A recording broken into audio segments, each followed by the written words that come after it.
Ever wondered about the potential of Indian Railway Finance Corporation, also known as IRFC, as a multi-bagger? The beauty of this question lies in the multi-layered complexity it holds, the thrill in exploring the numerous possibilities that this corporation presents. Let us embark on this fascinating journey, breaking down the intricate details of IRFC, a potentially hidden gem in the Indian financial landscape. Initially established in 1986 to address the colossal funding needs of the Indian Railways, IRFC has steadily transformed into a behemoth in the field of infrastructural finance. IRFC's business model involves raising financial resources from domestic as well as overseas markets and providing the funding to the Ministry of Railways for capital expenditure. It is a model that has been proven to be efficient, profitable, and sustainable. In recent times, the corporation has been making headlines for their robust financial performance, posting impressive growth rates. The factors contributing to this growth are manifold, ranging from the increased capital expenditure in the railway sector by the government to the corporation's commendable efforts in diversifying its funding sources and minimizing cost of borrowing. This has helped the organization to consistently deliver healthy returns and maintain a positive outlook for future growth. Moreover, the Indian Railways' consistent need for infrastructural development and modernization provides IRFC with an enduring financial demand. And considering the government's push towards infrastructural development, the potential for growth in this sector is expected to remain firm in the foreseeable future. Furthermore, despite the economic slowdown caused by the pandemic, IRFC demonstrated resilience, as evidenced by its strong financial performance. This resilience is attributable to its status as a government-owned entity, which provides it with a certain degree of stability during economic downturns. However, like any financial entity, IRFC is not without its challenges. The risk of non-payment or delayed payment by the Ministry of Railways, changes in government policies, and global economic factors can impact the organization's financial health. But undoubtedly, its strengths and growth drivers significantly outweigh these risks, making it a potential multi-bagger. Well, today we delve into the recent events and performance of this intriguing corporation. IRFC, a dedicated market borrowing arm of the Indian Railways, has been making headlines lately. This government-owned entity has been turning heads in recent times and has reserved a significant spot in the financial sector's limelight. IRFC, also known as the Indian Railway Finance Corporation, is not just an obscure government organization, but a burgeoning financial powerhouse. The reason for this sudden surge in popularity? Undeniably, it's their unique business model, which has captured the imagination of the financial world. Investors, specifically those with a keen eye for multi-baggers, have been showing an increased interest in this entity. They are perpetually in search of lucrative investment opportunities, and IRFC appears to be a promising prospect. It's not the everyday run-of-the-mill investment option, but something that offers substantial returns. The sudden interest in IRFC is not just a financial fad, but a well-calculated move by knowledgeable investors. Here's the factor that sets IRFC apart from other investment opportunities.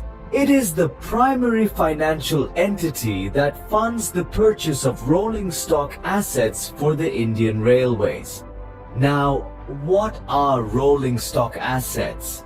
Simply put, these are the assets that move on a railway, including both powered and unpowered vehicles. This encompasses everything from locomotives, coaches, wagons to rail cars. They form the backbone of the railway's operations, making IRFC an indispensable component of the Indian railway system. The way IRFC operates is intriguing and sets an efficient precedent for financial operations. The corporation follows a lease model, where the Indian Railways leases the rolling stock assets from IRFC.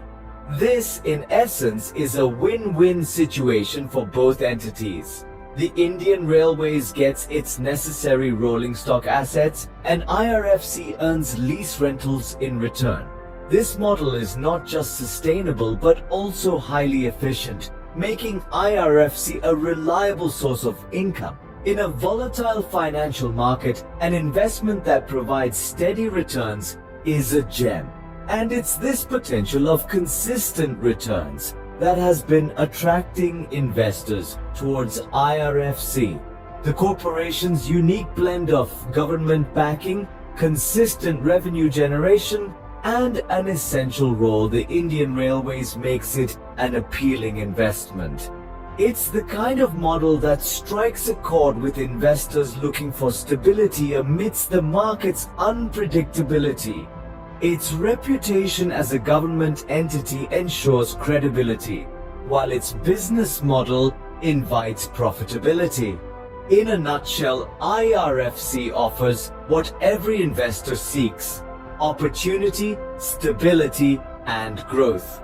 In conclusion, it's clear why IRFC has been in the spotlight.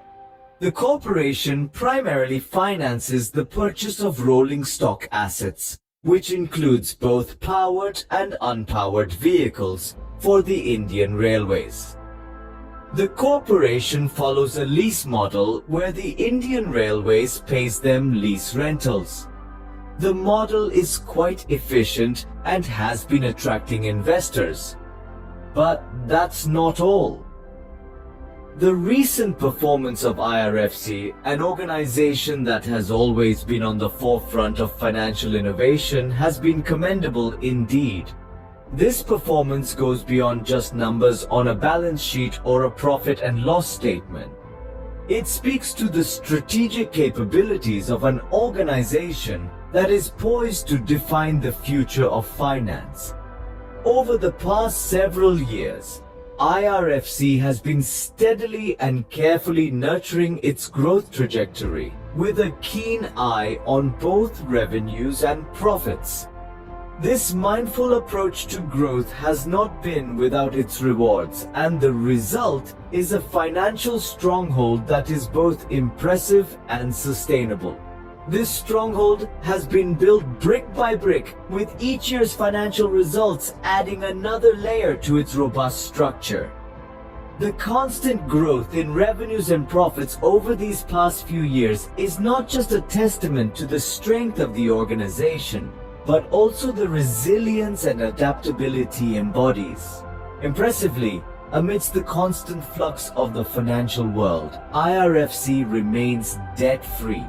This is a feat many organizations strive for, but few achieve. The absence of a crippling financial burden allows IRFC to operate with freedom and flexibility, rare commodities in today's volatile market. Additionally, IRFC has been consistently paying dividends to its shareholders. This is not just a sign of its current strength, but also an indication of its future potential. The ability to consistently deliver returns to shareholders is a strong indicator of a company's financial health and its commitment to creating value. It's currently debt-free and has been consistently paying dividends, which is a strong indicator of its financial health. Now, let's talk about the potential of IRFC as a multi-bagger.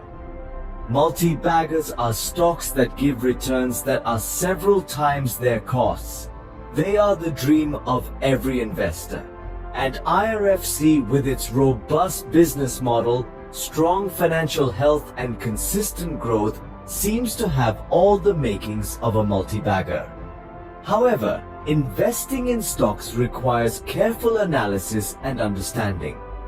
It is advised to consult registered advisors before making any investment decisions. So to sum it up, IRFC, with its unique business model, strong financial health and consistent growth, is drawing the attention of investors. Its potential as a multi-bagger cannot be ignored. But as with any investment, a thorough analysis is necessary before diving in. That's all for today. Stay tuned for more interesting updates and insights into the world of finance and investment.